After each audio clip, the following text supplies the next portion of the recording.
Hey guys, Steph here, volunteer with Flying Horse Farms. Today we are going to do some tessellation art. Tessellation art was originally made famous by a guy named M.C. Escher, and it means that you use one stencil or one design to make a whole piece of art. So some examples that we've already done look something like this, and we're going to learn how to make that today. So the supplies you're going to need is a pencil, some scissors, paper. This can be computer paper or construction paper, whatever you have lying around. You're going to need tape. If you have a Post-it note, that would be great. Otherwise, we can make it out of paper. And then just coloring supplies. I have colored pencils and crayons, but if you have paint, that works too, whatever you have at the house. So the first step to making tessellation art is first making our stencil. So I'm going to use my Post-it note like this to make my stencil. If you don't have a Post-it note, we're just going to cut it out of a piece of paper. So do maybe 1 finger tall and 1 finger wide and just make a little mark. And we're just going to cut that out and it's going to be the same thing. The stencil doesn't have to be perfect. We're just using that to make the art piece. So whatever you have. Okay, so you're gonna take your pencil, we're gonna make the stencil that makes the design. So you can see in my example, each of these shapes is the exact same. Eventually it runs off the page, so you can only see part of it, but it's the same shape over and over again, and I just designed each one a little bit differently. In this one, you can see each one is different colors. So first we're gonna make that design. Okay. So on your Post-it note, you're going to go on the left side and you're going to draw whatever design you want. It can be jagged, it can be curvy lines, it can be whatever you feel. It can be a combination of both. So I did jagged and then a little hump. And then you're going to cut that out.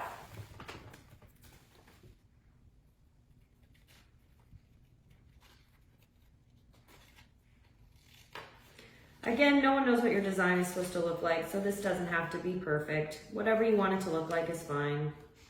Just make sure it doesn't go to the very edge. So you can see I left a little bit of space. Make sure your design doesn't go to the very edge. Okay, so now we have this piece we just cut out and our other piece of paper for our stencil. So we're going to take some tape. Just a piece big enough to cover most of that part you cut out. You're gonna slide the piece we cut out just straight over the Post-it note or the piece of paper, just all the way to the right.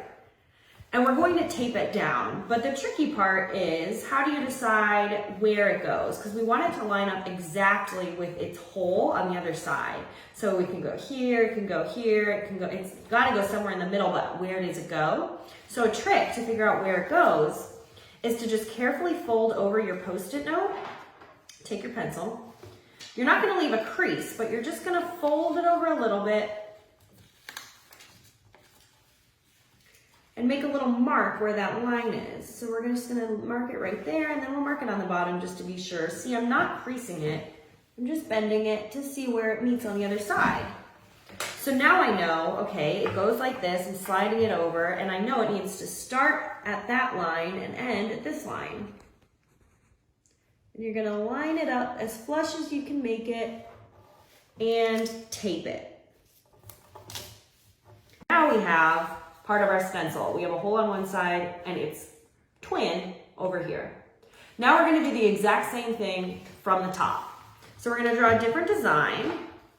So I'm gonna make mine like a little W, and you're gonna cut that out just like you did on the other side. Again, no one knows what your stencil is supposed to look like. It's just an abstract design that you choose, so don't worry too much about perfectly cutting on the lines. Just make sure you leave a little bit of space.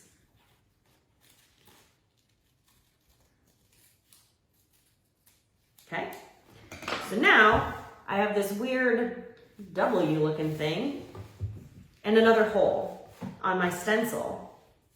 So we're gonna do the same thing. It kind of looks like a tooth actually. So we're gonna do the same thing. We're gonna take it from where its hole was and we're gonna slide it down. So now it's gonna be on the bottom. And I'm gonna do the same thing because I'm not exactly sure where it's supposed to go. So I'm just gonna quickly fold that piece over, make a little mark. I'm gonna get my tape.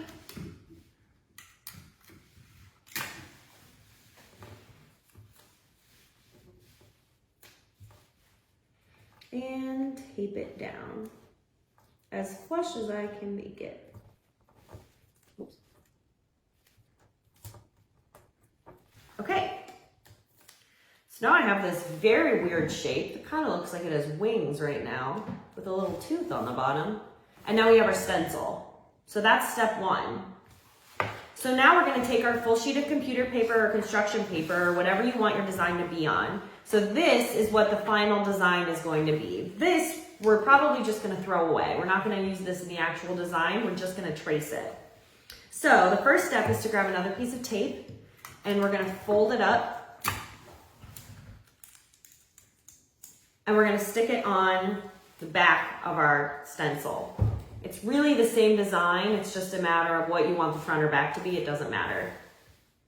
Okay, we're going to line up our stencil in the bottom left corner of our piece of paper. So mine's obviously not a square, yours won't be a square either because we just made this design, but you're gonna line it up as far as you can go with the whole design still fitting on the piece of paper. So we want the bottom, so in my case, it's this tooth, we want that to touch the bottom of the paper.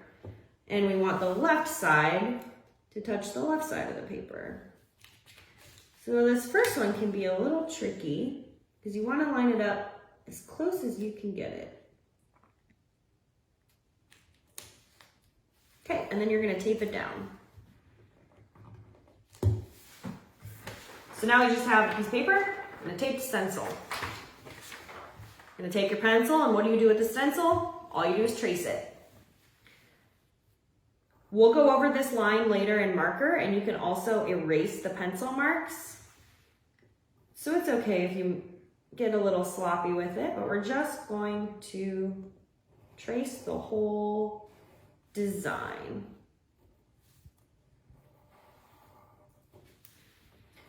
Now, once we do the first one, can anyone guess what we're gonna do next after we do this first design? If a tessellation is a bunch of the same design over and over again. If you guessed that we're going to take our stencil and trace it again, you are right. 100 points to you. Yay! Points don't matter, I made them up. Oh. Okay. So, wow, this looks like a flying creature. I kind of like it. Okay, we're gonna take that design. So now we have our pattern. So now it's important that we keep this facing the same way, and we're going to place it next to what we just designed. Now it's a little easier for this one. Oops, my tape's on the wrong side. It's a little easier for this one because we have exactly where it's supposed to go. So we already gave it a little imprint, and now we're just gonna place our stencil right in it. So after that first one, you really only have to trace part of your stencil because you already did it on the other side. So your stencil is like a perfect match with each other. The left matches the right exactly.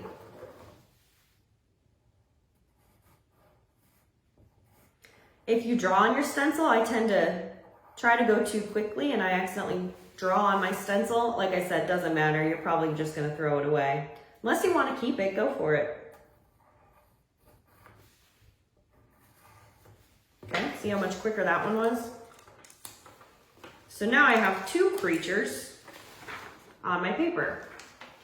Now I'm just gonna keep doing that across the rest of this paper.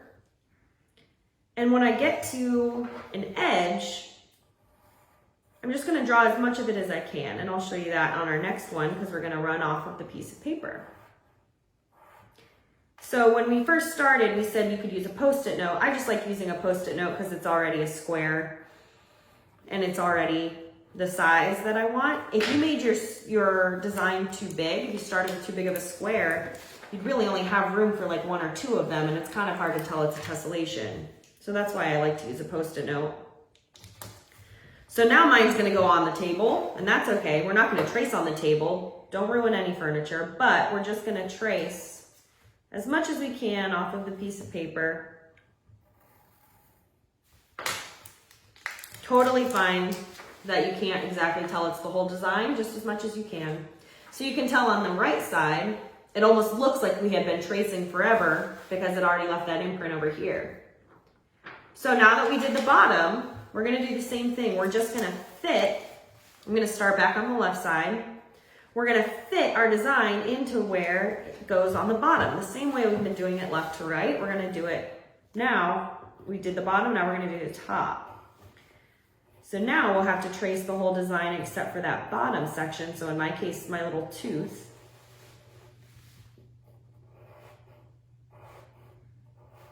You'll probably get a lot better at tracing this as you go along.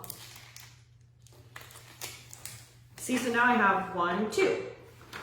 I'm gonna do that across. So now I won't have to trace the left and the bottom. Now I just have to trace top and the right.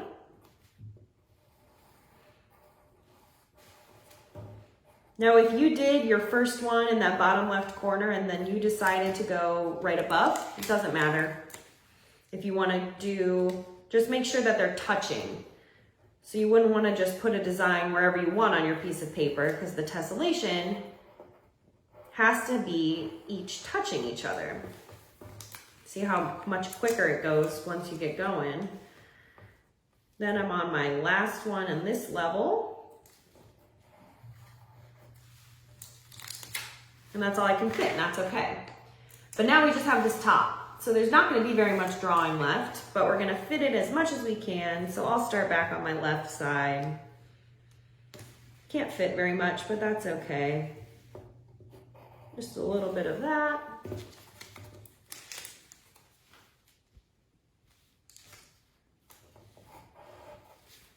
That's all I can do there.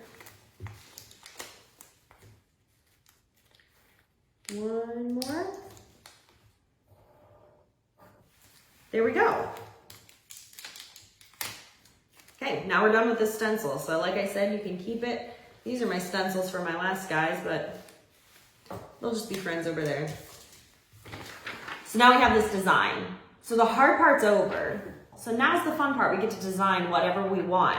So there's a couple ways you can design your tessellation art.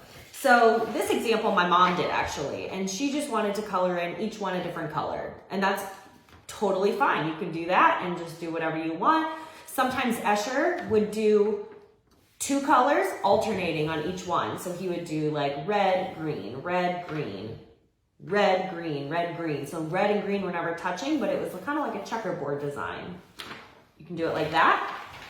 In my example, the first stencil I made kind of reminded me of the sky. It had this like jagged mark that reminded me of lightning, and then it had this like curvy part here that reminded me of the clouds. So I just did a bunch of weather, or really things in the sky. So I did like a sun, there's some clouds, this is rain. I forgot a lot, I couldn't think of a lot of other weathers, so I did a firework. There's a little rocket ship down here, that's in the sky.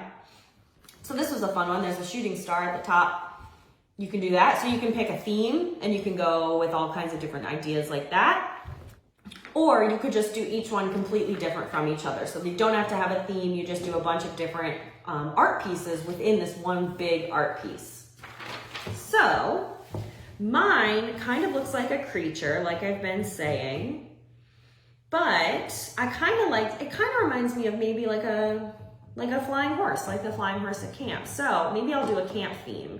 So I might draw a campfire in one, I might draw the dining hall in another, maybe I'll draw the swimming pool, or the docks. I'll maybe draw a fish, I'll draw tuba. And so that's how I'm going to design my drawing. And I'm going to do that really quickly, and then we'll come back in a minute and we'll have a colorful design. And then we'll go over the final step for your tessellation art. Okay, now that we've colored in our drawing, so I went with a camp theme. So I did some of the things I said I was going to. I did the campfire, I did some archery, there's a cabin, I got some color O up here. So lots of different things going on, which is the fun part about a tessellation. Your eye kind of goes all around because there's a bunch of different art pieces within the one design. So our last step is to take our black marker, or any color marker really, and we're just going to outline the outline of the stencil. So where the stencil used to be. So you don't need the stencil because you already wrote it down. So you're just going to go through and trace it. And so that will make it much more clear where in the design it repeats. So really you're just outlining each of your beautiful individual drawings like so.